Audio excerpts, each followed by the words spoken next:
अस्सलाम वालेकुम। प्रोग्राम आईना के साथ ताहिर अहमद भट्टी आपकी खिदमत में हाजिर है। पुरानी बात से ही इब्तदा होगी, फिर यहाँ तक पहुँच जाएंगे इंशाल्लाह। हमारी यूनिवर्सिटी की क्लास थी और लिटरेचर की थी, ज़ाहिर है। और जो अंग्रेज़ी शायरी के मुज़ामती अदब के बानियान हैं, वहाँ से बात चली और वो फिर आगे बढ़ती गई। जेफरी चौसर बेसिकली ज़ेर गुफ्तगू थे, लेकिन वहाँ से चलने वाली बात ने आके इख्तिताम इस बात पे कर दिया। इख्तिताम तो क्या मतलब, वहाँ चलते चलते यहाँ तक आ गए कि ये सब ऐसे ही है, बकवास ही है, कुछ नहीं है, फलां मुनाफकत, फलां झूठ, फलां ये, फलां वो। तो ताली तो फिर जिस तरह एक हाथ से नहीं बजती, इसी तरह गुफ्तगू भी सिर्फ एक तरफ से किए चले जाने से नहीं चलती। तो हमने भी अपने दो पैनीज जो है वो उसमें शेयर किए, वहाँ से बात आगे बढ़ी। तो मैंने अर्ज़ किया कि सर, टीचर से ही थी बुनियादी तौर पर, कि इस तरह जो एहतजाज हुआ है या जो रद्द अमल के तौर पर मुज़ाहमत हुई है थॉट प्रोसेस में, वो बुनियादी तौर पर एक तरह का झूठ था, एक तरह की मुनाफिकत थी, एक तरह का ऐसा तर्ज अमल था जो बज़ाहिर पेश किया जा रहा था, वो ऊपर ऊपर से ओढ़ा जा रहा था, मगर उसकी हकीकत में इंसानी वजूद गवाही नहीं दे पा रहा था, इंसानी फितरत गवाही नहीं दे पा रहा था। तो उसके रद्द अमल के तौर पर सोचने वाले दिमाग, महसूस करने वाले दिल और हसास तबीयतें, उन्होंने जब इजहार का कोई तरीका अपनाया तो वहाँ इख्तलाफी और मज़ामती अदब ज़हूर में आ गया। लेकिन उसको बाद में जो पढ़ने वाले थे या जो उन पे गौर करने वाले थे या जो उन पे क्लासें पढ़ने और पढ़ाने वाले थे, उन्होंने उस अलामत को और उस मेटाफर को अपने ज़माने तक आते आते हकीकत पर महमूल कर लिया और कहा कि ये होता ही कुछ नहीं है। मिसाल उसकी ये कि ना, फैज साहब ने जैसे कहा कि गुल करो शमे, बढ़ा दो मयो मीना ओ अयाग, अपने बेख्वाब किवाड़ों को मुकफ़ल कर लो, अब यहाँ कोई नहीं आएगा। तो ये जो एक तरह से घुप अंधेरे वाली मायूस कुन खबर थी, ये उन्होंने जब दी है, तो क्या इसका मतलब ये कि बस कुछ भी नहीं है, सब झूठ है, सब बकवास है? तो ये बात क्लास से फिर हट गई और अलग जाती गुफ्तगुओं के उसमें चली गई। अब टीचर से ज़ाहिर है वक्तन फ़वक्तन बात होनी, उसमें फिर ये भी सवाल उठना कि जनाब, आप ये बात कहते हैं तो क्यों कहते हैं? आप इस बात को अगर तस्लीम नहीं करते तो आपका उसमें क्या आर्गूमेंट है? वो चीज़ें फिर आपस में क्रॉस मैच करती गई, कसवटी पे रगड़ी, कोई पूरी आई, कोई नहीं आई। तो इख्तिताम किस बात पे हुआ? जिस बात पे जाके तान टूटी। तो मैंने एक दिन हमारे घर पे ही फिर ये नशस्त थी, तो मैंने कहा सर, मेरा ख्याल ये है कि अब ये जो थॉट प्रोसेस है, अब ये बाईपोलर होगा। इसके दो वाज़े पोल बन जाएंगे। दुनिया ने दो बिल्कुल वाज़े पोल्स की शक्ल इख्तियार करनी है। एक खंबा ये लगा हुआ होगा, एक पोल ये लगा होगा। Those would be the people कि जो सब्सक्राइबर्स ऑफ गॉड हैं, यानी खुदा ताला को मानने वाले और दूसरे सिरे पर खुदा ताला का इनकार करने वाले।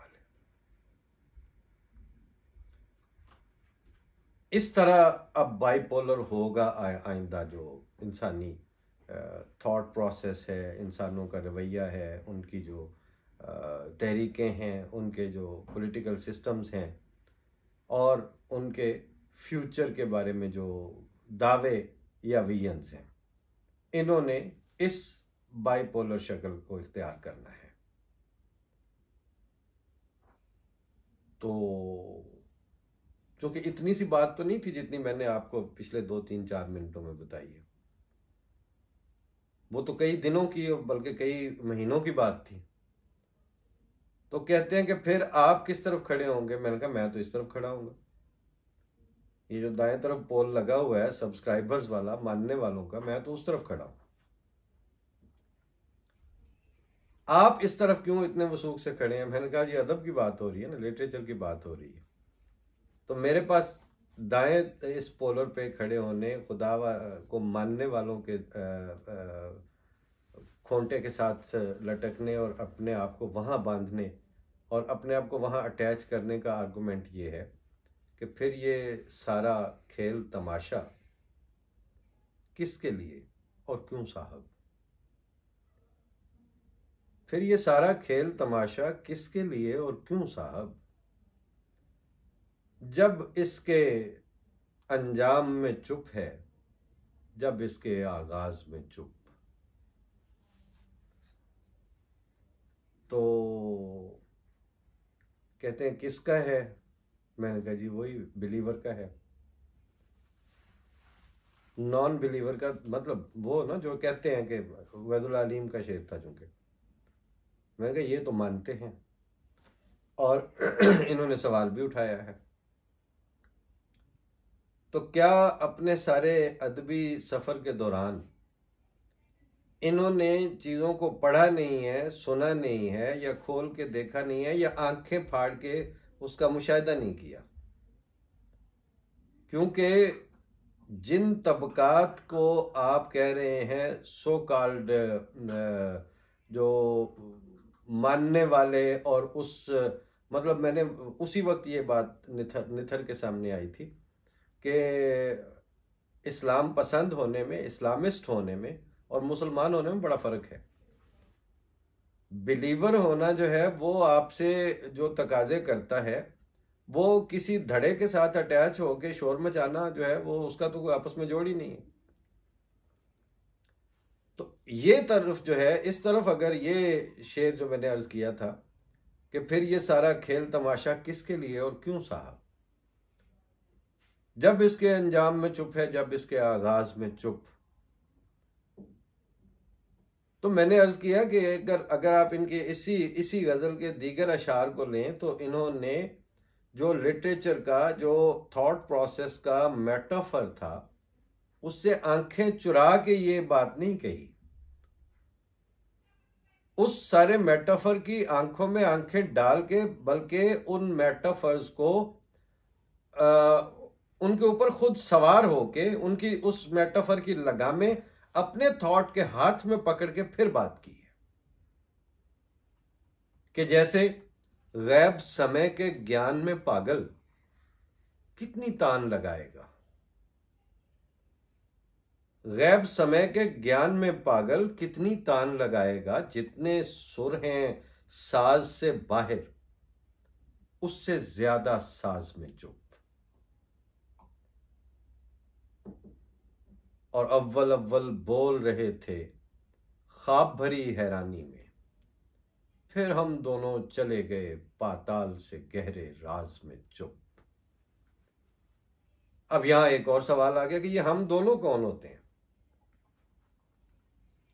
अगर शेर की, अदब की और लिटरेचर की जो रिवायत है उसमें तो हम दोनों का इस्तारा एक लड़के और एक लड़की की आपस में गुफ्तगू से आगे तरक्की कर ही नहीं सकता। यहां हम दोनों कौन है? यहां हमदम का मतलब क्या होगा?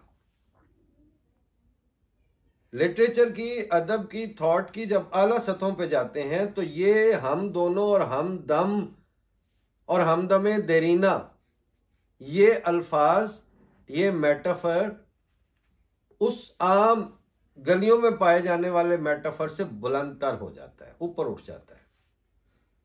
और जब ये ऊपर उठता है तो वहां फिर सवाल की और शक्ल हो जाती है।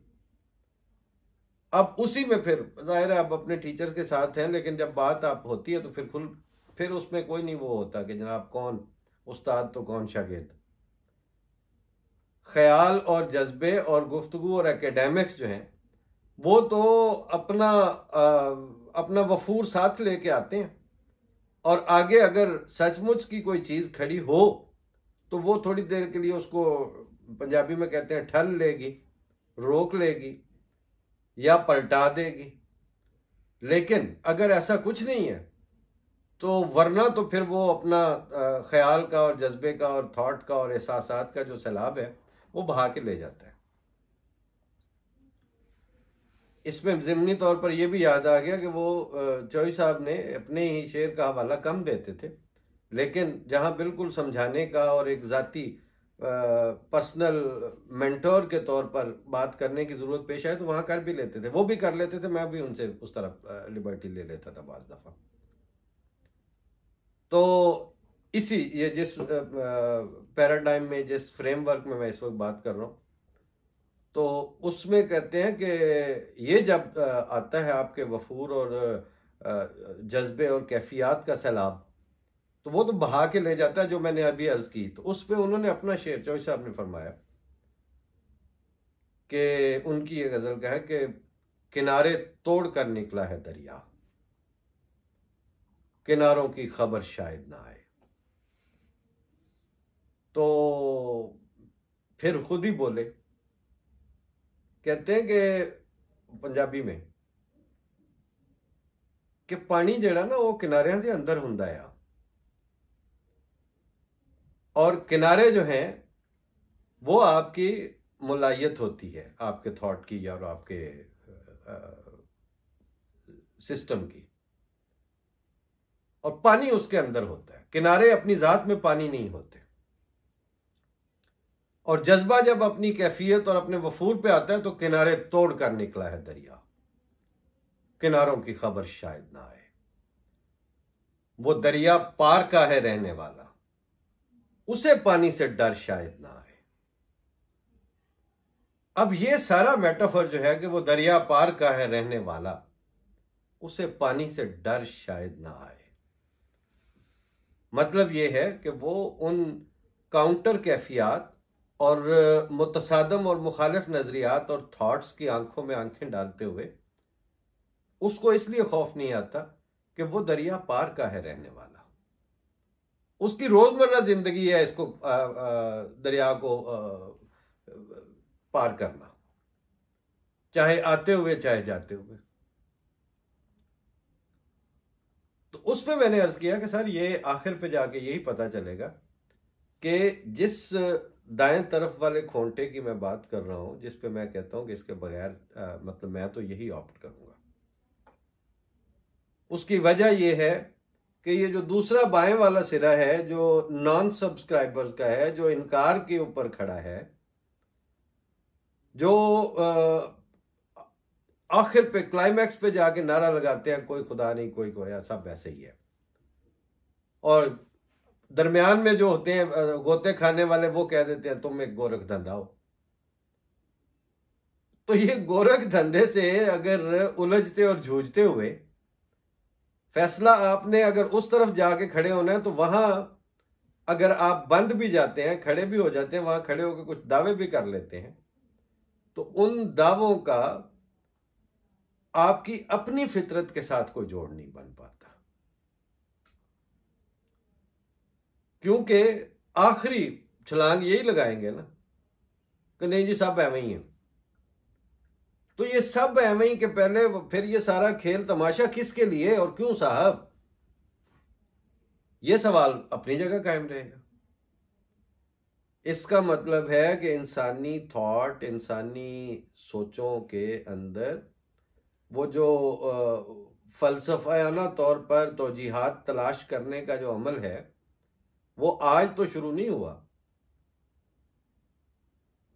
इनफैक्ट वो प्रोसेस था जिसने आपको किताब पर डाला, जिसने आपको लफ्जियात पर डाला, जिसने इस बात को जरूरी समझा कि हाँ गल करनी चाहिए, जिसने सुबह उठ के तो एक ख्याल के साथ दिन करने और उसी तरह एक जज्बे के साथ रात गुजारने, इन सारी हालतों में जो आपको डालने वाला है वो यही थॉट का प्रोसेस है।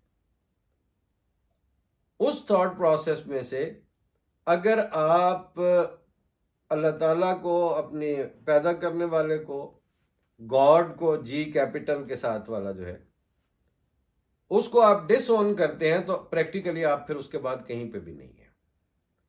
प्रैक्टिकली फिर आप उसके बाद चीजों के मायने तय कर ही नहीं पाते। ये इंतहाई जो बोरिंग आपसे गुफ्तगू शुरू की है, इसकी बुनियाद ये है कि अब जो शक्ल इख्तियार करती जा रही है दुनिया, वो किसने कौन सा रॉकेट छोड़ दिया, किसने कौन सा वापस बुला लिया, कौन जाके मरीख को आबाद करने वाला है, किसने वहां वाली जमीन पहले खरीद ली है, और जरा सा वहां से वापस आएंगे तो फिर इस बात पर से गरज नहीं है कि वो जो हमारे अंदर एक निज़ाम था, इसका एथिक्स का एक कोड ऑफ कंडक्ट था जो इंसानी फितरत ने बिहेवियर के तौर पर आपस में तय किया था। एक वो हालत थी जो गाली बकने से पहले जुबान को एक शिकंजा सा डालती थी। आम जिंदगी में बदजुबानी करते वक्त एक, बल्कि अगर कहीं कोई बक जाए और साथ इर्द गिर्द कोई खवातीन या इस तरह की मजलिस हो प्राइवेट सी, तो साथ सॉरी करते थे। वो जमाना अब आहिस्ता आहिस्ता लद गया।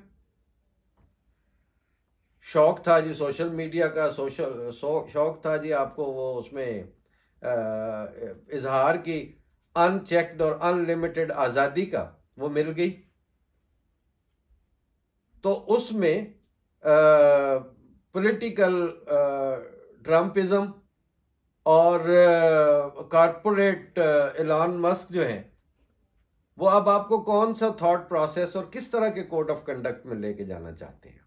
ये तो होगी जो जड़े सद पोछने जो किसी शुमार कतार में है। वो जो पीछे पीछे हैं, वो जो इनकी सो कॉल्ड तरक्की, जो इनकी तरक्की में से सिरिंज लगा के तो अपने लिए कुछ कशीद करना चाहते हैं, थोड़ा सा इंजेक्शन भरना चाहते हैं कि हम भी कुछ समझे जाएं। वो जाती हैसियत में कौन सा स्टैंड लेंगे, वो जाती तौर पर कब तय करेंगे कि हमने ये बात करनी है, हमने ये बात नहीं करनी, हमें ये चीज पसंद है, हमें ये चीज नहीं पसंद है, हम इस तरफ जाना चाहते हैं और इस वजह से जाना चाहते हैं, हम इस तरफ जाना नहीं चाहते और हमारे पास ये आर्गुमेंट है ना जाने का। तो इन सारी चीजों को जब इकट्ठा किया जाए तो एक खड़मास मचता है, एक सफोकेटिंग एनवायरनमेंट क्रिएट होती है। उस इंतहाई सफोकेशन में सांस लेने के लिए मुआशरा पूरे का पूरा उठे ना उठे, फर्द जरूर उठ खड़ा होता है। वो जरूर जाता है कि शायद, और वैसे भी जितनी आपके आज तक बड़े बड़े जो दुनिया के साथ नई खबरें लेके आने वाले और फिर जहां की नई खबर लाए थे उधर पूरी सोसाइटी को लेके जाने वाले थे, वो अफराद थे पहले। और मैंने जैसे अर्ज किया ना कि वो इनका टॉइनबी का, कि टॉइनबी कहते थे कि वो एक थोड़ी सी जो सोचने और महसूस करने में तरक्की कर जाने वाले अफराद की अकलियत होती है। जिस अकलियत ने जो बात कर दी, जो खबर ले आए, जो देख के आ गए कि उधर पानी था, उधर कुछ सब्जा था, उधर कुछ खुशगवार इम्कानात थे, वो खबर ला के देने पे पहले वो अकलियत बुलिंग का शिकार होती है, कुट खाती है, बकवास सुनती है। फिर उसके बाद चूंकि उसी अकलियत और उसी चंद अफराद जो हैं, वही जो फर्द उठता है और जाके खबर लेके आता है, उसी के पास वो थॉट होता है, बाद में उस अक्सरियत को उसी के पीछे जाना पड़ता है। ये मैंने मफहूम बताया। अब अगले प्रोग्राम में मैं कोशिश करूंगा कि जहां से मैंने पढ़ा था कि टॉइनबी ने ये बुनियाद रखी किस बात पर थी अपने इस थॉट की, वहां से वो चंद लाइनें पढ़ के तो फिर आपको एक तो ये रेफरेंस आ जाएगा कि ये बात थी क्या, और दूसरी कि तहजीबें उरूज जवाल के प्रोसेस में से जब गुजर रही होती हैं तो अफराद जो उसी कश्ती के, पूरी तहजीब की कश्ती के सवार होते हैं, वो उस सारे दौरानिए में अपने out of way and out of box thought को कैसे बचा लेते हैं, और उनको उसको बचाने के लिए उसको सेंत के रखने के लिए किस जाती कुर्बानी में से गुजरना पड़ता है। वो है लम्हा लम्हा ख्वाब दिखाए और 100 ताबीर करे, लज्जत कम आजार बहुत है जिसका नाम जवानी है। अल्लाह के हवाले आज इतनी काफी है बात, फिर आगे चलते हैं इंशाअल्लाह। अल्लाह हाफिज।